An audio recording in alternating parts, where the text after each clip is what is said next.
नमस्कार दोस्तों, मैं धर्मेंद्र कुमार अपने YouTube चैनल GDA एजुकेशन पर आप सभी का स्वागत करता हूं। दोस्तों, पिछले क्लास में हम लोग पढ़े थे भारत में यूरोपियों का आगमन कैसे हुआ और संविधान की परिभाषा और संविधान कितने प्रकार के होते हैं, इन सब चीज़ों के बारे में हम लोग पढ़ा था। आइए आज हम देखते हैं। आज का हमारा टॉपिक होगा भारत का संवैधानिक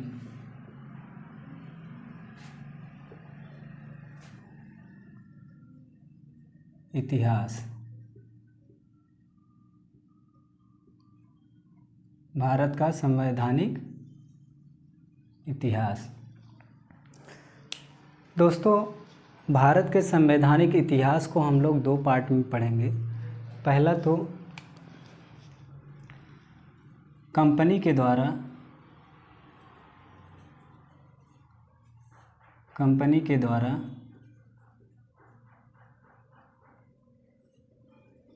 शासन और दूसरा ब्रिटिश सम्राट द्वारा शासन। कंपनी के द्वारा शासन में हम लोग पढ़ेंगे 1773 से 1857 तक, और ब्रिटिश सम्राट द्वारा शासन में हम लोग पढ़ेंगे 1858 से लेकर के 1947 तक। 1947 तक।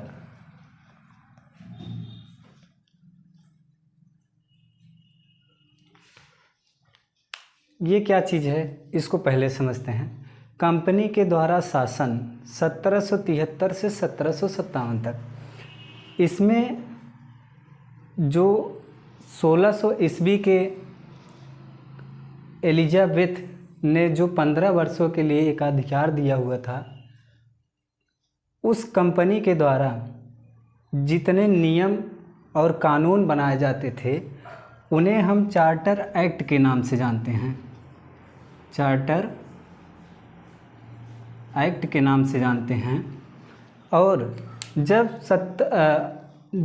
1857 में सिपाही विद्रोह होता है, उस समय से लेकर भारत देश की आज़ादी तक जो शासन और विधि या कानून बनाए जाते थे और ब्रिटिश संसद द्वारा उनका नियंत्रण रखा जाता था, तो उसके बारे में जो नियम और कानून बनाए जाते थे उन्हें हम अधिनियम के नाम से जानते हैं। किस नाम से जानते हैं? अधिनियम के नाम से जानते हैं।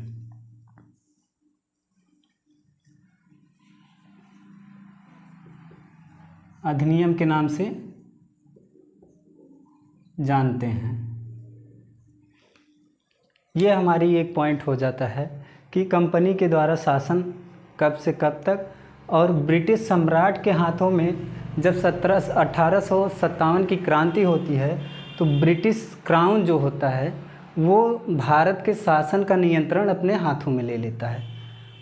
आइए इसके बाद हम लोग देखेंगे रेगुलेटिंग एक्ट। 1773 के रेगुलेटिंग एक्ट को देखेंगे, उसमें क्या क्या नियम हैं, क्या क्या पॉइंट बनते हैं उनसे। तो दोस्तों, कंपनी का जो रेगुलेटिंग एक्ट है, इसके पहले हम लोग देखेंगे प्लासी का युद्ध। प्लासी का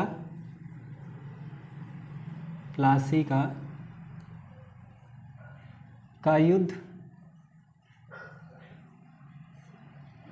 और बक्सर का युद्ध।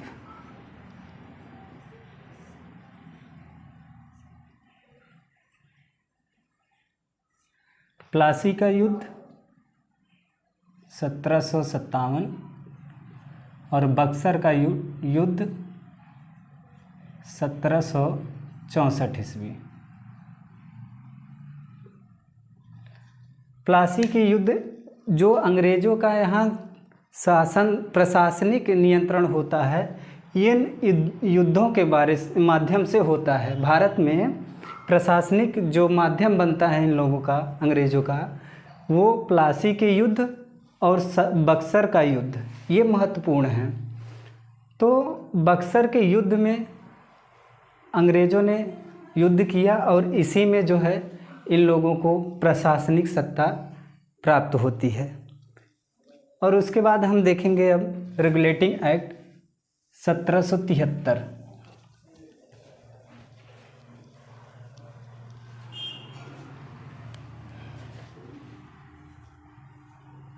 रेगुलेटिंग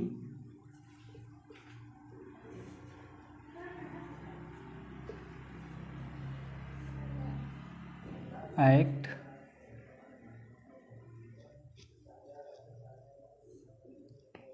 सॉरी, 1 मिनट रुक जाइएगा। इसके पहले 2-3 पॉइंट लिख लीजिए। उसके बाद सन 1600 का राजलेख,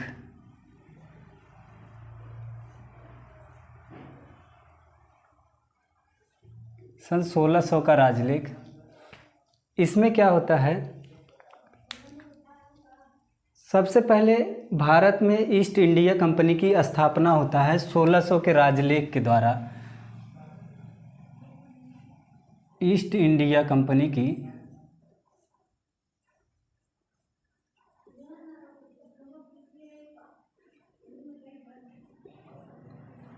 ईस्ट इंडिया कंपनी की स्थापना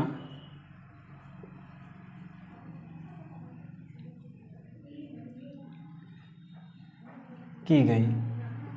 किसके द्वारा की गई? महारानी एलिजाबेथ के द्वारा। महारानी एलिजाबेथ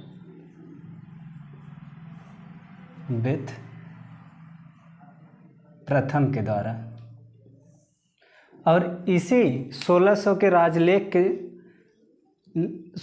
राजलेख में यह भी प्रावधान किया गया कि ईस्ट इंडिया कंपनी को 15 वर्षों के लिए व्यापारिक एकाधिकार पूर्वी देशों और भारत में इनको अधिकार दिया गया। उसके बाद आता है 1613 ईस्वी में, 1613 ईस्वी के राजलेख में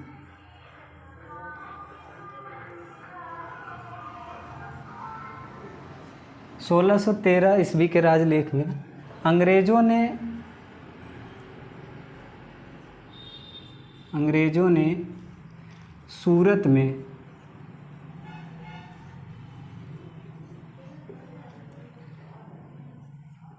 अपनी पहली व्यापारिक कोठी खोली।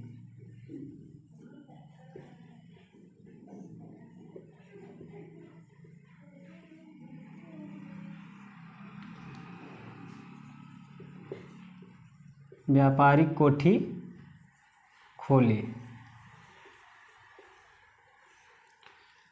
उसके बाद आता है 1626 में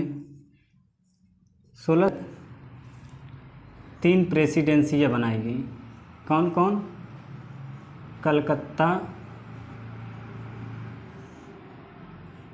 कलकत्ता, मद्रास और बम्बई प्रेसिडेंसी।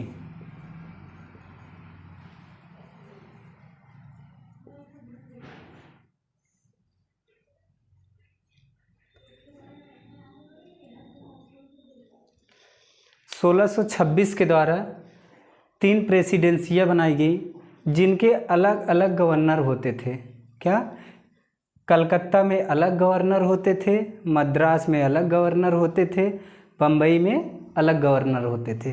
कहने का मतलब दोस्तों ये है कि अभी तक अभी तक कोई केंद्रीय शासन का व्यवस्था नहीं है। अब आइए हम देखते हैं 1773 के रेगुलेटिंग एक्ट को।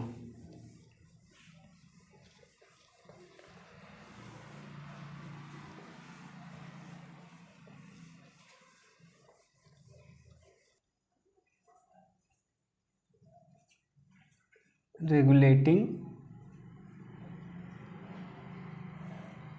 एक्ट 1773 कंपनी में व्याप्त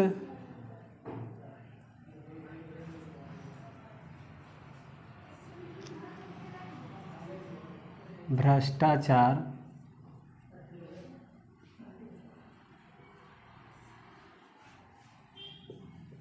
और कुशासन पर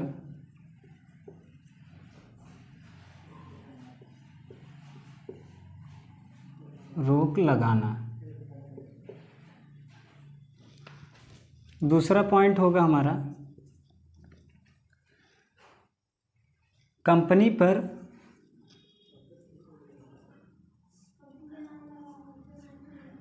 पर संसदीय नियंत्रण स्थापित करना। संसदीय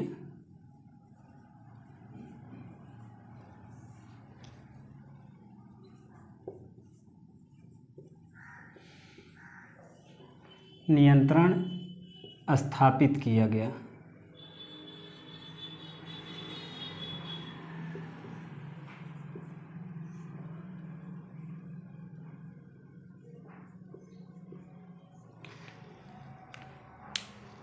पहली बार कंपनी पर संसदीय नियंत्रण स्थापित किया गया। उसके बाद आता है रेगुलेटिंग एक्ट 1773 के माध्यम से बंगाल के गवर्नर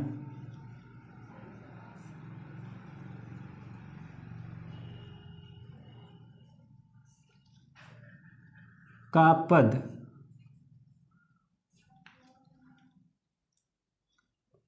बंगाल के गवर्नर के पद का नाम बदलकर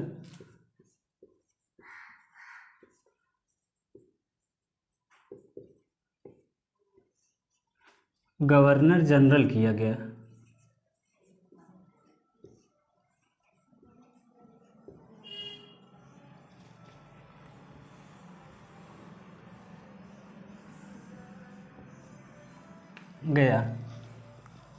और बंगाल के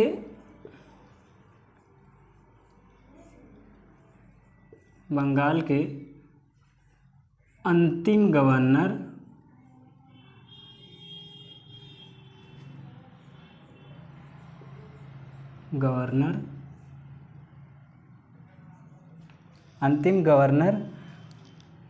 व प्रथम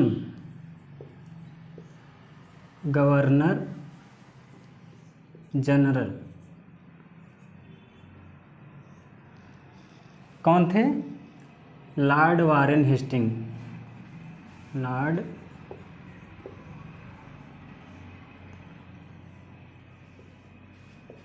हेस्टिंग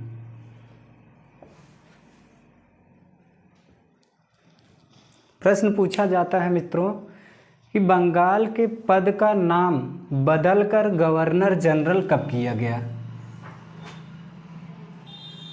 क्या पूछा जाता है प्रश्न? बंगाल के गवर्नर के पद का नाम बदलकर गवर्नर जनरल कब किया गया? तो रेगुलेटिंग एक्ट 1773 के तहत बंगाल के गवर्नर पद का नाम बदलकर गवर्नर जनरल किया गया। उसके बाद बंगाल के अंतिम गवर्नर व प्रथम गवर्नर जनरल कौन थे? Lord Warren Hastings. इसको आप लिख लीजिएगा। हाँ, पढ़ते समय आप लोग पेन और कापी ज़रूर हाथ में रखिएगा, ताकि इन पॉइंटों को लिखते जाइएगा और याद भी होता जाएगा। ठीक है, तो आइए अब आगे पॉइंट देखते हैं। ये सब प्रश्न मित्रों बहुत अधिक बार पूछा जाता है, बहुत, लगभग हर परीक्षाओं में प्रश्न ये सब पूछे जाते हैं।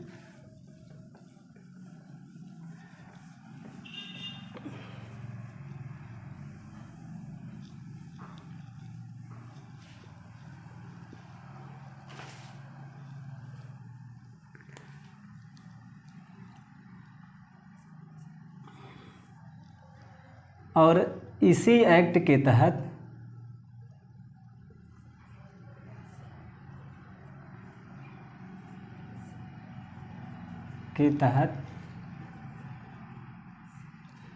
कलकत्ता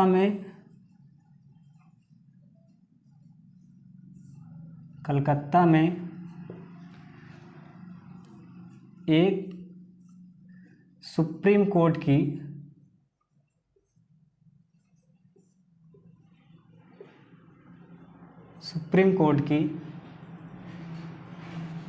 स्थापना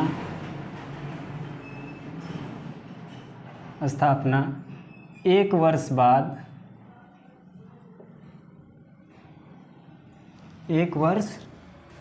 बाद 1774 ईस्वी में की गई। सुप्रीम कोर्ट की स्थापना कहाँ की गई? कलकत्ता में। प्रश्न पूछता है दोस्तों कि कलकत्ता में सुप्रीम कोर्ट की स्थापना किस एक्ट के द्वारा स्थापित किया गया? तो रेगुलेटिंग एक्ट 1773 के द्वारा सुप्रीम कोर्ट की स्थापना कहाँ की गई? कलकत्ता में। कलकत्ता में सुप्रीम कोर्ट की स्थापना की गई। और सन कभी कभी पूछ लेता है, कलकत्ता में सुप्रीम कोर्ट की स्थापना किस सन में हुआ? तो 1774 ईस्वी में। रेगुलेटिंग एक्ट 1773 के अंतर्गत 1774 ईस्वी में कलकत्ता में एक सुप्रीम कोर्ट की स्थापना की गई, जिसमें सुप्रीम कोर्ट में एक मुख्य न्यायाधीश, प्रथम व मुख्य न्यायाधीश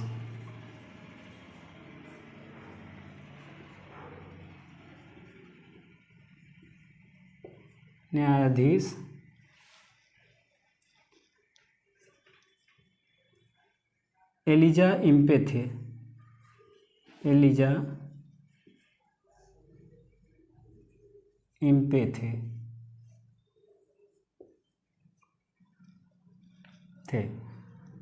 और 3 अन्य न्यायाधीश थे।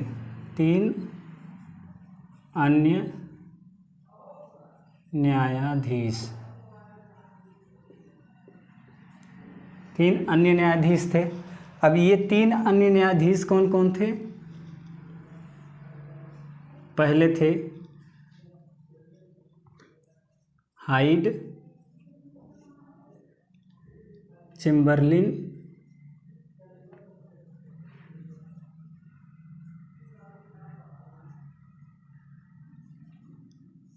चेम्बर्स और लिमेस्टर।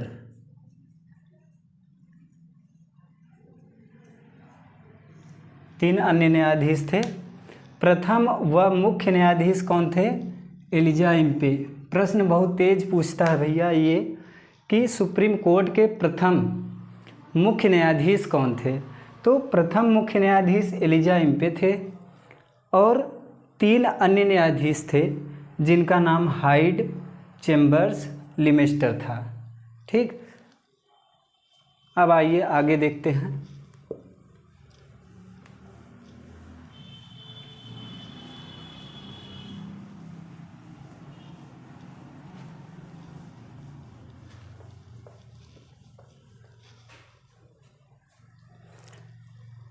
और इसी एक्ट के द्वारा, रेगुलेटिंग एक्ट 1773 के द्वारा, इस एक्ट के द्वारा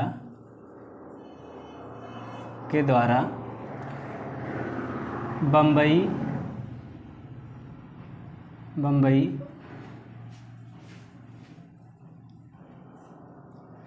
मद्रास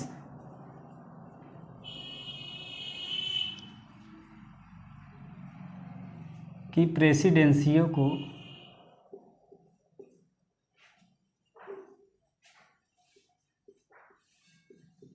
प्रेसिडेंसियों को कलकत्ता के अधीन किया गया।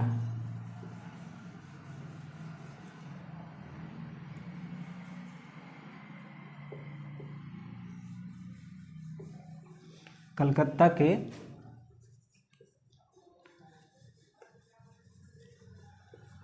अधीन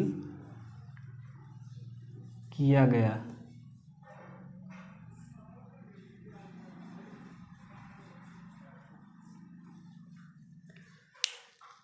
इस एक्ट के द्वारा बम्बई मद्रास की प्रेसिडेंसियों को कलकत्ता के अधीन किया गया, कलकत्ता के अधीन कर दिया गया। क्यों किया? जैसे इसके पहले हमने बताया 1726 ईस्वी में कलकत्ता, मद्रास और बम्बई, इनमें गवर्नर जनरल क्या होते थे? बम्बई में अलग गवर्नर, मद्रास में अलग गवर्नर और कलकत्ता में अलग गवर्नर होते थे। तो इसी समय यहीं से केंद्रीय सत्ता की शुरुआत होती है। क्या होता है? यहीं रेगुलेटिंग एक्ट 1773 के माध्यम से केंद्रीय सत्ता की शुरुआत होती है। जैसे मद्रास में गवर्नर दूसरा कोई होता था, यहाँ के गवर्नर अपने अनुसार विधि और कानून अपने क्षेत्रों में लगाते थे।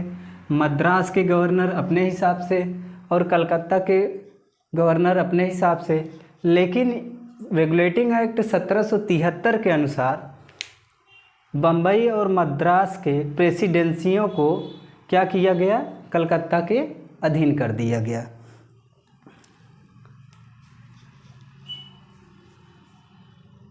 इस एक्ट के द्वारा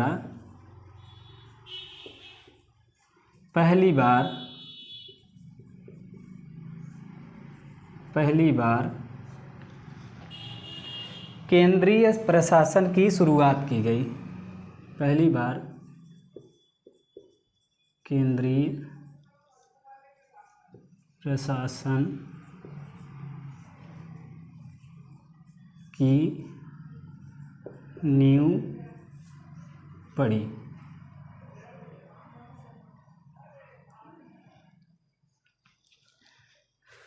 रेगुलेटिंग एक्ट 1773 के अनुसार पहली बार केंद्रीय प्रशासन की नींव पड़ी। अब देखेंगे हम अगला पॉइंट। रेगुलेटिंग एक्ट 1773 के अनुसार ही कोर्ट ऑफ डायरेक्टर्स और कोर्ट ऑफ प्रोप्राइटर्स की व्यवस्था की गई।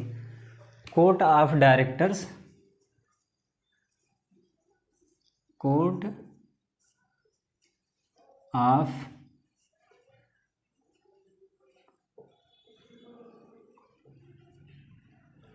ऑफ डायरेक्टर्स और कोर्ट ऑफ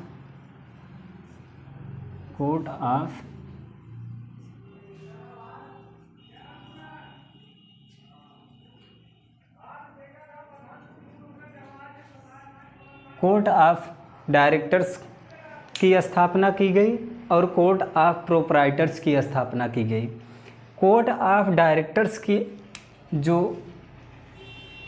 चुनाव होता है, कोर्ट ऑफ डायरेक्टर्स में 24 सदस्य होते हैं। कोर्ट ऑफ डायरेक्टर्स में 24 सदस्य होते हैं, जिनका चुनाव कोर्ट ऑफ प्रोप्राइटर्स के द्वारा होता है। जिनका चुनाव कोर्ट ऑफ प्रोप्राइटर्स के अनुसार होता है और इन 24 सदस्यों में से ही एक अध्यक्ष चुना जाता है। क्या चुना जाता है? एक अध्यक्ष और एक अध्यक्ष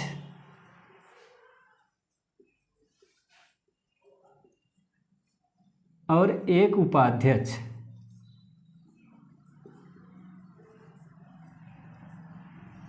एक अध्यक्ष और एक उपाध्यक्ष को चुना जाता है इन्हीं 24 सदस्यों में से। उसके बाद जो यह अध्यक्ष होता है ये कंपनी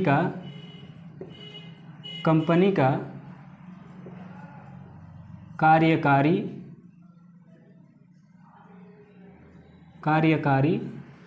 अधिकारी होता है। कार्यकारी अधिकारी होता है। ठीक है दोस्तों। और एक चीज़ इसमें और है, जो गवर्नर को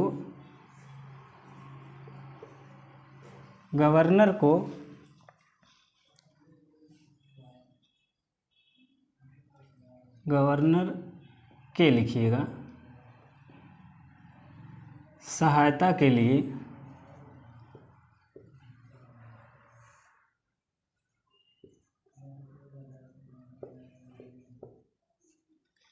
4 सदस्यीय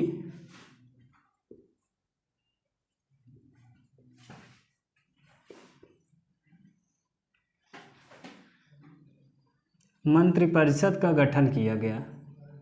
मंत्रिपरिषद की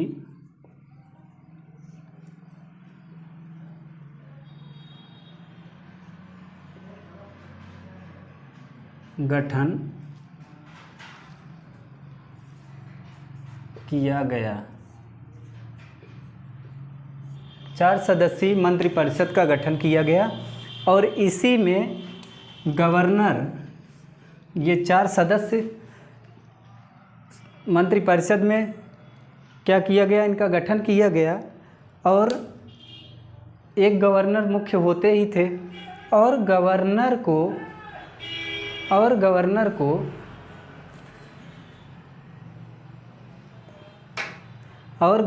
को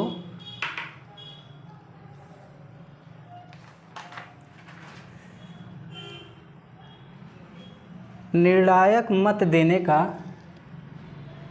क्या हुआ, यहाँ गवर्नर को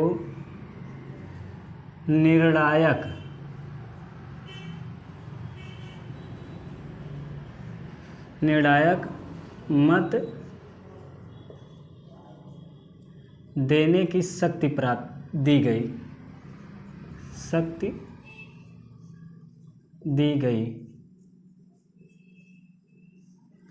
क्या किया गया? गवर्नर को निर्णायक मत देने की शक्ति दी गई। जैसे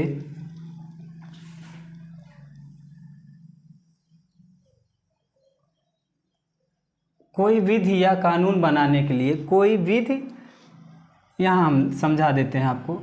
जैसे ये 4 सदस्य हो गए प्लस एक गवर्नर, टोटल हो गए 5 सदस्य।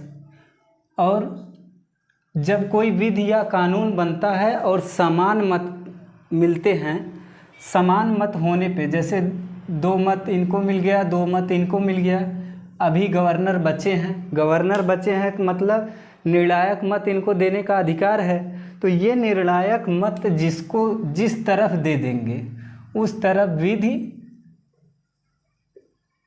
या कानून बन जाएगा। यही है इनका निर्णायक मत।